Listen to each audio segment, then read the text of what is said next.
Halo semua, selamat datang kembali di Unix 3M.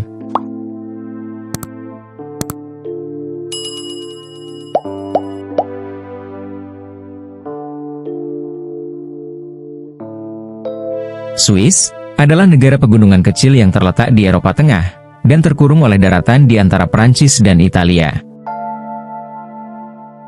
Secara geografis, negara Swiss terbagi menjadi dataran tinggi, pegunungan Alpen, serta jura. Pegunungan Alpen menempati sebagian besar wilayah ini dan membentuk pemandangan yang sangat spektakuler bagi negara ini. Sebagian besar penduduknya yang berjumlah sekitar 9 juta jiwa, terkonsentrasi di dataran tinggi, yang merupakan tempat kota-kota terbesar dan pusat ekonomi seperti Jenewa, Basel, dan lain sebagainya. Swiss dikenal sebagai negara netral tertua di dunia, yang mempertahankan netralitas militer sejak abad ke-16, dan tidak terlibat perang internasional sejak tahun 1815.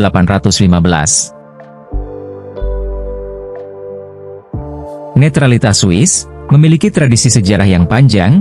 Hal ini terbilang sebagai fakta yang mengejutkan, mengingat sebelumnya, negara ini dikenal sebagai negara ekspansionis, yang memiliki prajurit ganas yang sering disewa sebagai tentara bayaran oleh negara asing. Sebagai negara netral, Swiss tidak ikut serta dalam konflik bersenjata eksternal, tidak memberikan bantuan bersenjata, dan bukan anggota aliansi militer manapun.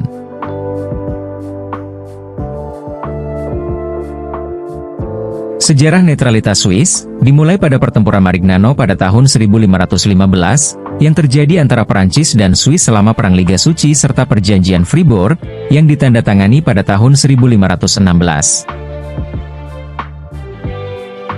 Pada pertempuran tersebut, Swiss mengalami kekalahan besar dari negara Prancis. Kendati demikian, kedua belah pihak sama-sama menderita banyak korban, dan dengan demikian, Prancis berusaha menciptakan perdamaian yang baik serta abadi. Oleh karena itu, apa yang disebut klausul abadi dimasukkan dalam perjanjian tersebut, di mana kedua negara berjanji untuk tidak pernah mengangkat senjata satu sama lain, atau untuk mendukung musuh satu sama lain. Sejak saat itu, Swiss mulai menghindari konflik bersenjata demi tujuan mempertahankan diri. Demikian pula, perjanjian tersebut tidak hanya mencegah Swiss berperang dengan Prancis di masa depan, tetapi Swiss tidak pernah lagi berperang dengan kekuatan asing manapun, sehingga secara efektif menerapkan kebijakan netralitas militer unilateral. Langkah besar berikutnya menuju pengakuan internasional, terjadi dengan berakhirnya Perang 30 tahun antara tahun 1618 hingga 1648, di mana wilayah Swiss tetap netral dan tidak mengizinkan lewatnya pasukan dari kedua belah pihak.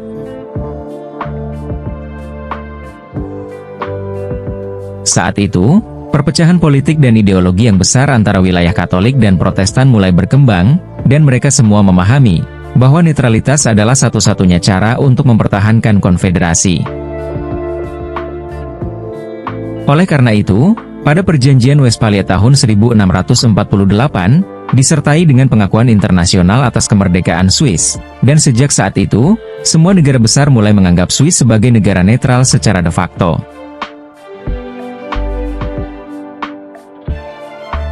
Kekuatan-kekuatan besar Eropa berkumpul di Kongres Wina pada tahun 1814 hingga 1815, dan memutuskan bahwa Swiss, karena posisi geografisnya akan berfungsi sebagai zona penyangga netral, dan setuju untuk tidak melanggar netralitasnya di masa depan.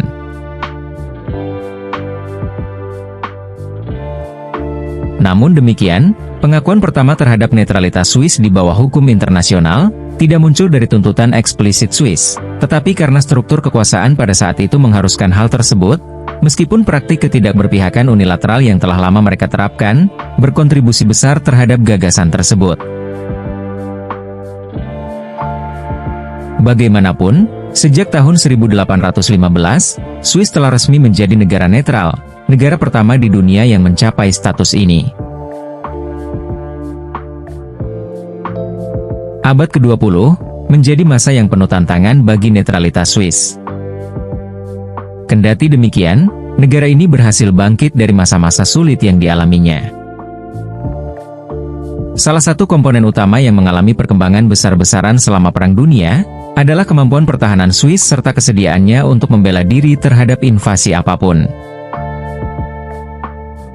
Pada awal Perang Dunia Pertama, Swiss memiliki pasukan sebanyak 250.000 tentara, dan hampir semuanya dikerahkan di sepanjang perbatasan ketika perang pecah.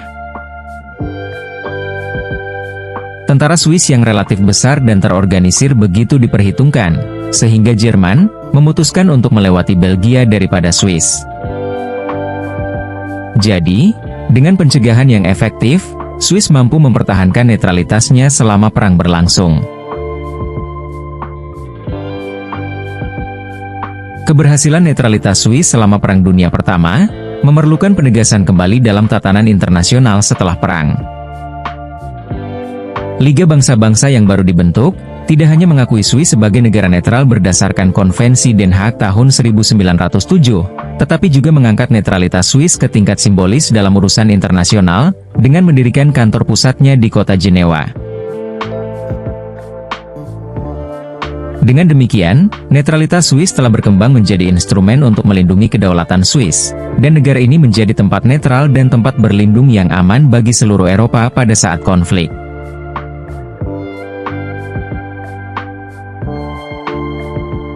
Ketika Perang Dunia Kedua meletus, Swiss mengerahkan 600.000 tentara secara besar-besaran untuk menghindari konflik dan menjaga netralitasnya. Sejak itu, Swiss telah memperluas sifat simbolis dari netralitasnya dalam urusan internasional. Salah satu dari kantor utama PBB berlokasi di Jenewa. Negara ini menjadi tuan rumah bagi sejumlah organisasi internasional lainnya, seperti Forum Ekonomi Dunia serta Palang Merah Internasional dan sejumlah badan kemanusiaan, dan Jenewa sendiri sering dijuluki sebagai ibu kota kemanusiaan dunia. Kendati demikian, tidak sedikit yang meragukan, serta mempertanyakan netralitas Swiss. Demikian ini, karena pada Perang Dunia Kedua, ketika dikepung oleh negara-negara poros, Swiss menjanjikan pembalasan militer jika diserang, tetapi Swiss terus melakukan perdagangan dengan negara Jerman. Keputusan terakhir adalah keputusan yang kemudian diperiksa ulang oleh beberapa sejarawan, yang mempertanyakan apakah Swiss benar-benar netral dalam perang tersebut. Meskipun tidak terlibat dalam kedua perang dunia, negara ini menutup perbatasannya bagi pengungsi Yahudi, baik sebelum maupun selama Perang Dunia Kedua. Netralitas Swiss juga dipertanyakan ketika menyikapi perang Ukraina dan Rusia. Dalam perang Ukraina, Swiss langsung mengutuk serangan Rusia ke Ukraina sebagai pelanggaran hukum internasional, ditambah pada akhir bulan Februari tahun 2022. Negara Alpen tersebut telah bergabung dengan Eropa Barat dengan menerapkan hampir semua sanksi Uni Eropa pasca 24 Februari terhadap negara Rusia. Hal ini menyebabkan Swiss membekukan ratusan aset oligarki Rusia dan pejabat pemerintah, menolak akses pesawat Rusia ke wilayah udara Swiss, dan melarang orang-orang di lingkaran dalam Putin mengunjungi negara tersebut. Selain itu, dalam konflik di Timur Tengah, Swiss juga ikut terlibat. Angkatan bersenjata Swiss berpartisipasi dalam perang yang dipimpin oleh Amerika Serikat di Afghanistan sebagai pengamat, yang digambarkan sebagai pengerahan militer pertama sejak tahun 1815. Selama invasi Irak tahun 2003, Amerika Serikat diberi izin untuk menggunakan wilayah udara Swiss guna misi pengawasan Irak.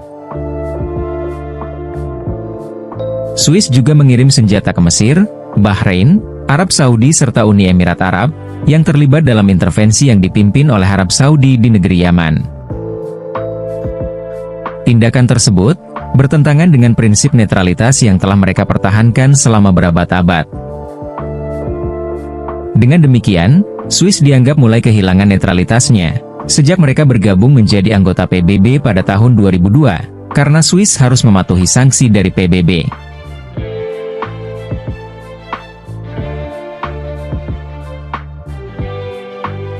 Terima kasih telah menonton. Jangan lupa like, komen, dan subscribe agar tidak ketinggalan video menarik lainnya dari Unix 3M. Sampai jumpa di video selanjutnya.